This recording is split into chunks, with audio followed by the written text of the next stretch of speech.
Assalamualaikum warahmatullahi wabarakatuh. Kali ini kita coba mereview aplikasi e-learning madrasah, tutorial bagi teman-teman operator yang baru menggunakan aplikasi e-learningnya di semester ini. Kita coba masuk. Kalau teman-teman menggunakan hosting atau menggunakan yang localhost yang versi lokal, aplikasinya ini sama saja sebenarnya tutorialnya.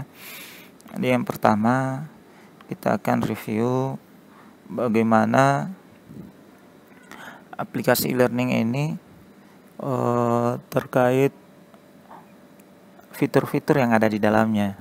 Kemudian bagaimana cara penggunaan aplikasi ini khusus guru dan bagaimana untuk siswa dan lain-lain. Intinya aplikasi ini kita bersyukur untuk Kementerian Agama itu menyiapkan aplikasi e-learningnya. Kemudian untuk tutorial-tutorial yang lain, teman-teman terkait ada kendala-kendala atau hambatannya bisa nanti banyak sih sebenarnya tutorial yang ada di YouTube. Nah, pada intinya semua itu sama bagaimana penggunaan aplikasi e-learning. Nah, yang perlu diperhatikan di sini adalah terkait fitur ini, backup dan restore ini. Ketika kita ingin melakukan backup, di sini juga ada keterangannya. Nah, teman-teman tinggal dibaca saja. Kemudian untuk sinkronisasi ini fungsinya apa? Nah, di sini juga semuanya teman-teman bisa lakukan sinkronisasi. Kemudian juga pastikan ada instruksi memang dari admin provinsi atau admin kabupaten ataupun terutama dari admin pusat. Kalau ada informasi untuk melakukan sinkron, ya silakan lakukan sinkron. Kemudian kalender akademik, ini kita tinggal membuatkan kalender akademiknya. Kalau mau rubah atau mengeditnya silakan, atau menambahkan, ini kita bebas. Kita akan menyesuaikan dengan kalender akademik yang ada di madrasah. Walaupun memang kalender akademik itu sudah diterbitkan secara nasional, namun ini menjadi referensi, apalagi untuk teman-teman harus pahami bahwa masa kita ini adalah masa pandemi, maka kurikulum madrasah itu akan kita dibuat bebas untuk menentukan kapan mulai pembelajaran itu dan kapan kita akan melakukan aktivitas pembelajaran, entah itu tatap muka ataupun secara daring dalam jaringan. Oke. Kemudian untuk profil madrasah ini tinggal menyesuaikan saja. Kemudian yang perlu dipahami kalau untuk profil madrasah ini, kalau di akun kita, misalkan saya versi untuk madrasah saya yang saya sudah hostingkan, saya sudah online kan, maka saya melakukan sinkronisasi ketika saya telah melakukan editing di portal ini, Learning Kemenak ini.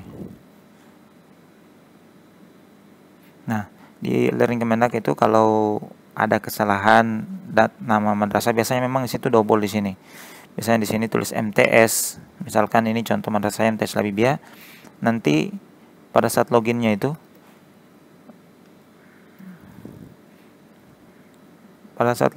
dia bisa menjadi double.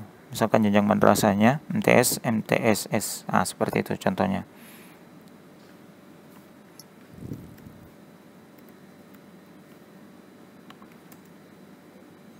Nah, yang seperti ini yang saya maksud. Kalau teman-teman perhatikan nama madrasahnya double jenjangnya, berarti yang harus diperhatikan adalah di portal web e-learningnya. Nah, yang seperti ini, yang di sini teman-teman login. Di situ biasa memang ada kita tulis jenjang madrasahnya, akhirnya pada saat loginnya juga dia double seperti ini, MTSS tertulis MTSS kemudian MTS Habibia. Nah, kalau dapat yang double begitu mudah, tinggal rubah di jenjang madrasah di portal e-learning Kemenak. Nah, langkah selanjutnya adalah di master data. Ini ruang kelasnya, kalau kosong ruang kelasnya tinggal ditambah saja. Dibuat ruang kelasnya, pastikan di sini juga tahun pelajarannya telah berubah sesuai tahun pelajaran yang sekarang. Kemudian mata pelajaran ini menyesuaikan dengan mata pelajaran yang ada di madrasah masing-masing. Selanjutnya manajemen user, ini data eksekutif. Ini kita masukkan data kepala madrasah. Kemudian data pengawas. Nah, di sini kita bisa lihat pilih pejabatnya di sini. Jadi yang untuk eksekutif itu dia bisa memantau aktivitas yang kita lakukan di portal e-learning. Nah, ini ada kepala madrasah, wakil kepala madrasah, atau pengawas madrasah. Tinggal lengkapi datanya, kemudian disimpan. Oke, selanjutnya data guru. Ini data guru diinput, kemudian data siswa juga diinput. Nah, data guru atau data siswa sama caranya, tinggal masuk di sini. Tambah data, ini cara manual. Kalau jumlah siswanya sedikit ya gampang-gampang saja, mudah saja. Tapi kalau siswanya banyak sampai ratusan atau bahkan ribuan, nah sebaiknya menggunakan fitur import Excel. Download template-nya, kemudian nanti setelah diisi tinggal pilih kelas untuk mengupload kembali, pilih rombel, kemudian file Excel-nya dipilih. Nah, itu untuk mengupload. Oke, sekarang setting wali kelas. Nah, setting wali kelas ini kita tinggal menyesuaikan kelasnya masing-masing. Misalkan kelas 7A saya pilih gurunya seperti ini, wali kelasnya ya.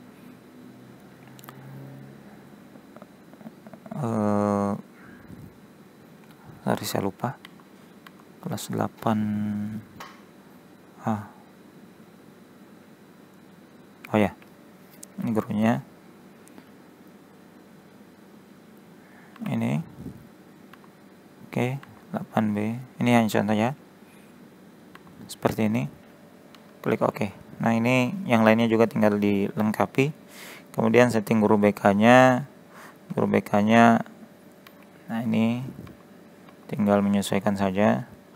Kalau saya cuma satu ya dipilih satu saja di sini, dan lain sebagainya. Oke, kenaikan kelas ini kalau yang sebelumnya sudah mengerjakan ya silakan manfaatkan ini tanpa harus menginput kembali.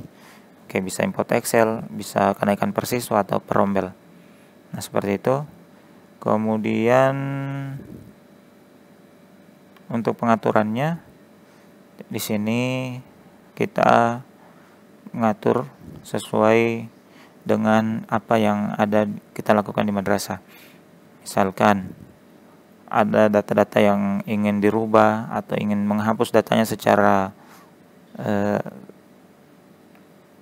istilahnya apa? Satu kali ya, tinggal diupload saja di sini, dihapus. Kemudian menyesuaikan juga waktunya. Oke, untuk panduan sebenarnya sudah ada di sini fiturnya, panduan contohnya. Nah, tinggal di download, itu panduan operator dan lain sebagainya. Tinggal menyesuaikan saja. Ini juga yang paling penting adalah aktivitas e-learning, aktivitas guru, siswa, dan eksekutif. Nah, misalkan seperti ini aktivitas yang dilakukan oleh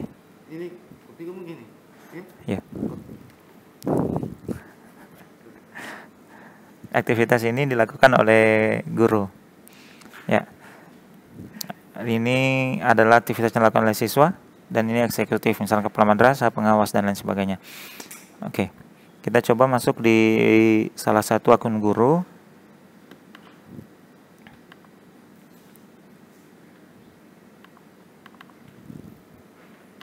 Misalkan seperti ini, kita masukkan akun gurunya, kemudian kita login.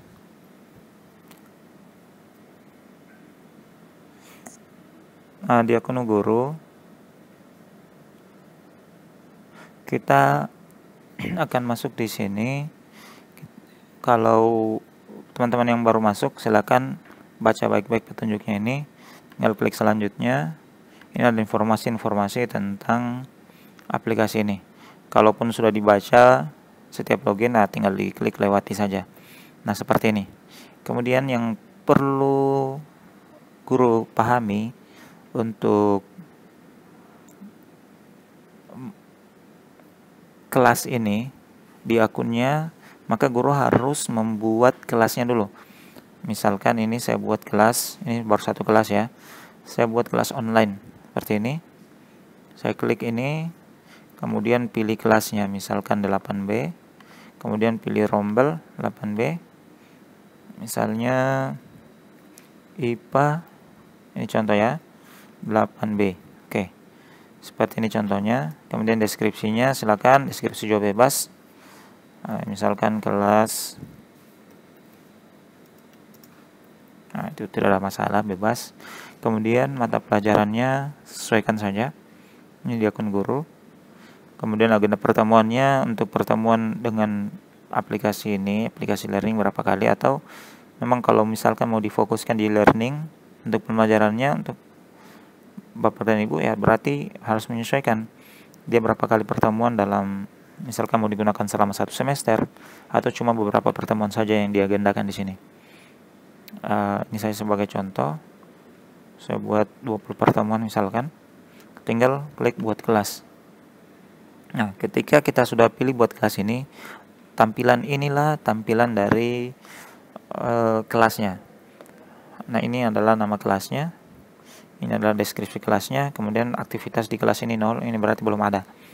Nah, apa yang akan dilakukan di kelas ini?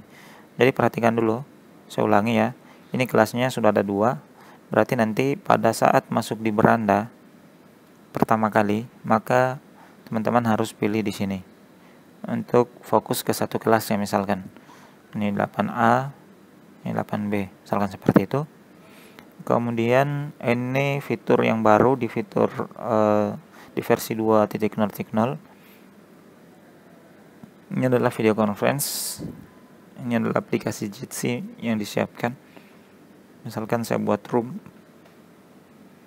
kemudian tanggal conference-nya, tanggal meeting yang akan dilakukan secara pertemuan secara virtual, tinggal menyesuaikan saja. Misalkan besok ada pelajaran IPA, kemudian anak-anak akan difokuskan di pertemuan secara virtual, misalkan jamnya menyesuaikan jam berapa, misalkan jam 10 atau jam 8, seperti ini. Kemudian berikan nama atau judul virtual meetingnya, misalkan gerak, seperti ini, materi pembahasan, materi gerak. Nah, tinggal di generate virtual meetingnya. Nah, ini kan sudah berhasil. Nah, bagaimana caranya siswa digabungkan? Nah, tinggal klik join.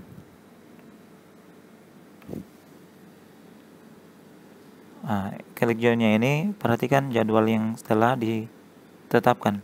Misalkan karena untuk besok, maka ini akan terbuka nanti besok, dan guru tinggal membagikan informasi itu kepada peserta didiknya, bisa mengirimkan ID meeting dan lain sebagainya.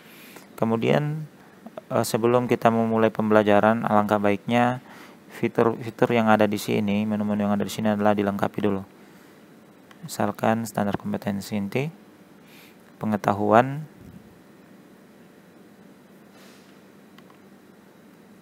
ini saya sudah buatkan dalam foldernya untuk ya ini KI IPA, misalkan seperti ini.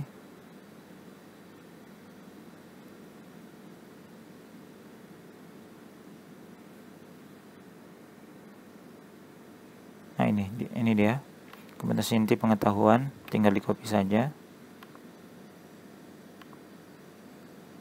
Saya masukkan di sini, saya paste di sini, dan saya simpan. Nah, ini sudah berhasil. Kemudian kompetensi dasarnya, kompetensi dasar untuk ini yang pengetahuannya, berarti di sini 3.1. Oke, tinggal di copy saja. Kemudian masuk di sini, karena dia ada 3.1, maka saya tulis di sini angka 1, bukan 3.1 ya, bukan seperti itu, tapi saya tulis angka 1. Kemudian saya paste di sini, kemudian klik simpan. Nah, inilah KI-nya KD1 untuk pengetahuan. Nah, tinggal ditambah lagi, misalkan ingin menambah KI2-nya. KI 3 KD-nya 3.2, misalkan seperti itu. Tinggal mengcopy lagi file ini. Copy.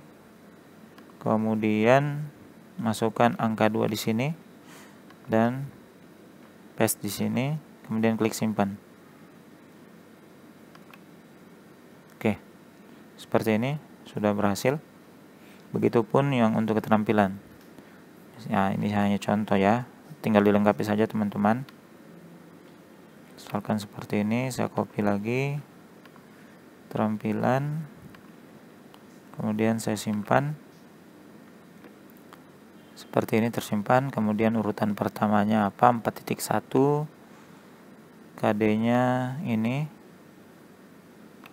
Tinggal di copy dan di pastekan di sini. Kemudian klik simpan. Nah, ini sudah berhasil. Kalau mau edit silakan, ini fitur editnya. Dan mau hapus tinggal ini. Menyesuaikan saja. Kalau misalkan ada kesalahan pengisian, harusnya adanya di KD untuk keterampilan, diisi di pengetahuan. Nah, tinggal dihapus kayak ini. Misalkan ini double, maka saya tinggal hapus saja di sini. Klik OK. Nah, itu proses berhasil terhapus. Oke. Nah, selanjutnya ini juga di kelas 8B ya. Nah, kelas 8B ini saya ulang ya, saya klik 8B. Ini siswanya belum ada. Bagaimana cara memasukkan siswanya? Ini mudah saja. Yang pertama, siswa kita bagikan ID ini. ID kelasnya. Bisa copy kelas seperti ini. Kemudian apa yang akan kita lakukan dengan copy kelas ini adalah untuk menggandakan kelas kita. Artinya supaya kita tidak capek lagi menginput input yang ada di sini. Apa yang di copy misalkan seperti ini. Saya mau kopikan. Oh ya. Saya kembali dulu. Ini kelas 8B. Coba dilihat kelas 8A. Ini KIKD-nya belum ada kan? Seperti ini kosong. Nah, dengan fitur copy kelas 8B misalkan seperti ini, saya copy kelas. Ini saya tinggal masukkan misalkan yang ada ini kan. Ini anggap ini belum ada. Nah, seperti ini. Kalau saya centang seperti ini, maka yang saya centang inilah yang akan masuk di kelas yang akan saya bagikan. Misalkan saya copy ke kelas online-nya kelas 8A. Tinggal copy kelas. Klik OK. Nah, ini berhasil. Coba kita cek kelas 8A. Ini 8A ya. KIKD-nya. Nah, inilah dia yang kita isi tadi. Begitupun di 8B-nya. Karena 8B yang kita input di awal. Nah, ini fiturnya. Oke. Kemudian bagaimana memasukkan siswa di forum madrasah. Nah, ini beranda awalnya kelas online 8A. Kemudian undang siswa. Nah, undang siswa ini, oh ini saya sudah undang, berarti di 8B.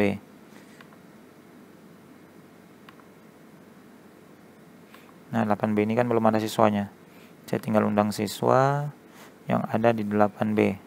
Tinggal gabungkan, bisa dengan kode kelas atau langsung secara manual kita gabungkan. Nah, kalau yang seperti ini kan satu persatu capek. Ini. Nah, karena kelas ini kita tidak bagi 8B semuanya, maka tinggal gabungkan semua siswa ini. Kemudian klik OK. Nah, ini semua siswa telah tergabung. Fungsi tadi yang satu persatu diklik itu adalah untuk membeda-bedakan siswanya. Misalkan di kelas 8B hanya beberapa orang yang masuk dalam pembelajaran ini. Nah, itu saja. Kemudian KIKD sudah, kemudian KKM-nya. Lulusan minimum. Nah, ini KD1 untuk kompetensi. Nah, ini tinggal menyesuaikan dengan bapak dan ibu yang ada di madrasahnya. Misalkan kompleksitasnya, daya dukungnya, intake peserta didik ini tinggal kita menyesuaikan. Misalkan saya pilih sedang, ini sedang, dan ini sedang. maka KKM-nya itu akan otomatis di sini. Nah, ini bisa diperhatikan. Kemudian misalkan saya kasih sedang KD2-nya, kemudian daya dukungnya saya kasih tinggi, dan ini juga saya kasih tinggi, maka ini akan berubah. Nah, predikatnya juga ini otomatis sesuai dengan peraturannya. Misalkan karena di sini 78, maka 78 itu di bawah 78, kurang dari 78 dia akan D.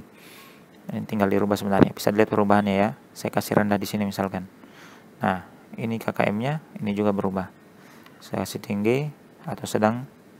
Nah, ini bisa dilihat. Oke. Itu hanya contoh. Kemudian rencana pembelajaran di sini kita buat rencana pembelajarannya atau RPP-nya.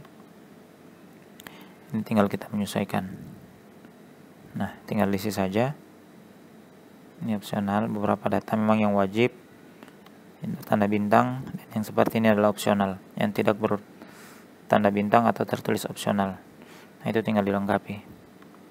Oke, kalau sudah tinggal disimpan. Kemudian bahan ajarnya, jika ingin membagikan bahan ajar, tinggal dibagikan di sini. Misalkan ini, perhatikan baik-baik bacanya di sini. Dapat dipelajari oleh siswa.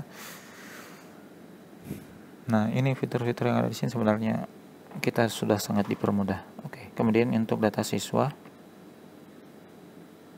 ini belum online, tidak ada aktivitas. Ini fitur bisa mengeluarkan.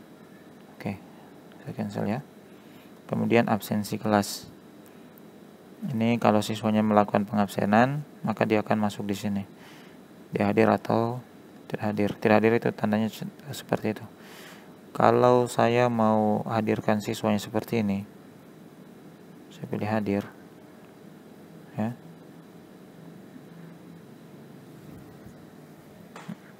Ini rekapnya per kelasnya, pertemuan pertama. Tinggal aktivitasnya. Nanti siswanya disampaikan untuk melakukan login dan mengklik hadir. Ada keterangan saya hadir. Kemudian jurnal guru, tinggal ditambahkan kejadian apa-apa yang dilakukan pada hari itu dan lain sebagainya. Kemudian ini adalah untuk tes CBT-nya.